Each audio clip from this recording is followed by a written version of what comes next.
Doesn't this look like everything has that filter on it? That like, I don't know if it's like a colored pencil or like drawing filter. Look at the stuff on the ground. Isn't that weird? But here I gotta be outside because my girls gotta be out here. Where's Daisy? Oh, she's down there. So I walked into Chief's house and I'm accidentally wearing the same outfit as him. And look, he's singing, and like, I don't know why, but he's one of my absolute favorite villagers. Hey guys, so in my last vlog, I showed you these, oh, it's charging, so I showed you these little keychains, and I'm actually, so I said that I had an order of 7. It turns out that it's an order of 9. She added 2 dogs to it. I finished 8 of them so far, and then she finally just sent me the last picture, so I'm working on it here.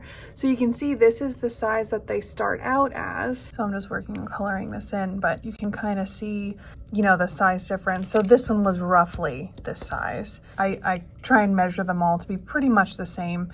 You know, it's hard with this kind of material just to make everything like absolutely perfect just by the nature of what it is. Like, it shrinks and it, you know, is sensitive to heat and, you know, everything as you're shrinking it, obviously. I love how everything seems to condense down. Well, obviously it's a shrinky dink, but like, you know, all those little strokes that you do when you're coloring, you know, they all come through.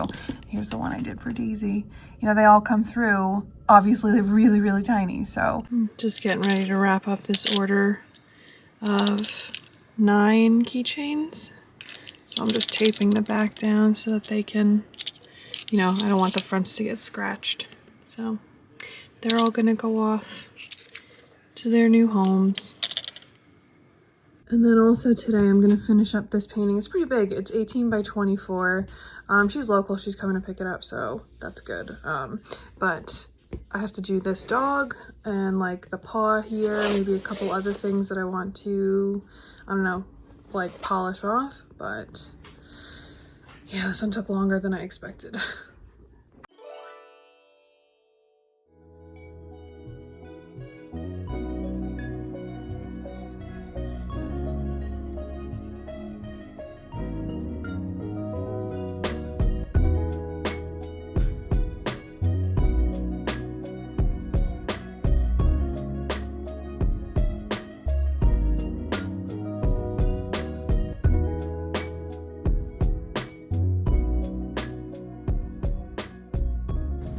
Okay, realistically, I don't even know if I'm in the shot right now because I'm using the back camera because it's like a lot crisper. All right,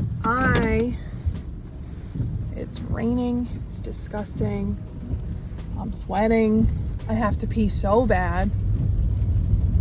I'm actually in pain. I should have peed before I left work, but oh, you're gonna be shaking, sorry. I am stopping for a cheeky little DD for me and my mom. Hi. Here you go. Thank you. Thank you. No problem. So I wanted to tell you guys, so Mike and I took a taxidermy class. I posted it, I know I posted it on Patreon. I posted a picture of the finished product and I posted it on TikTok, and I also quickly did an Instagram story. So like if you know, didn't see it in like that 24 hours and you don't follow me on TikTok or whatever, you wouldn't have seen it. But it was at Brooklyn Taxidermy. The girl, the taxidermist that was teaching, her name's Amber.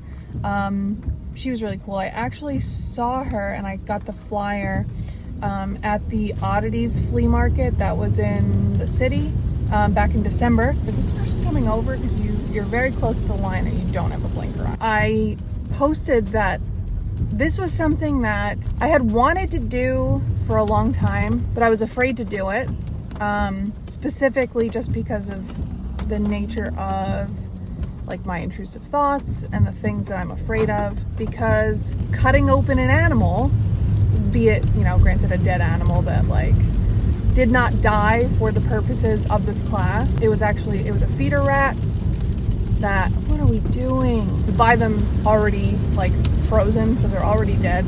We just take the skin, and then she recollected the insides, and a snake still eats that because it's all in one piece, you know, because you're not cutting through like the muscle or anything, or, you know, there's no like blood. It was not gory. It wasn't like, the smell kind of got to me a little bit. And there were certain parts that were really uncomfortable for me to do. And like, I think the product came out really good. Maybe I'll put in the clip here of like me showing you guys what it looks like. So I made all the props for it. I like painted, like Girl with the Pearl Earring, the Vermeer painting. I painted a small one with a mouse.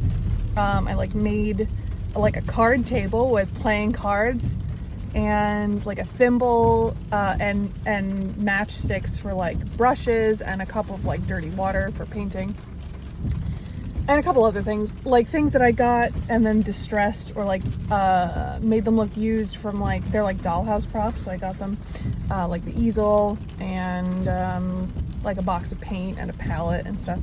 But anyway, so I was so afraid to do it for a long time.